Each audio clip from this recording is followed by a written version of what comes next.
तुझं नाव काय आहे? तुझ्या गर्लफ्रेंडचं नाव काय आहे? आणि मालशाला तू पैसे दिलं का? किती? 2000.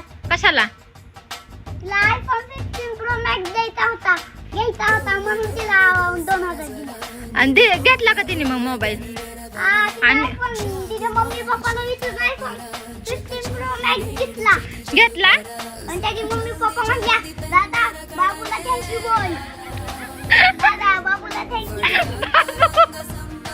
आणखी काय म्हणली त्यांची? बोललं तर घरी ये आणि iPhone 15 घेऊ आपण गेम खेळू. कुठली गेम? PUBG. फायर का फ्री फायर का पबजी? येते का गेम तुला खेळायला? कशी खेळतात? आणि मालशा तुला काय म्हणते मग? माझ्या बाबू तशी म्हणते. आणि सोना नाही का म्हणत? सोना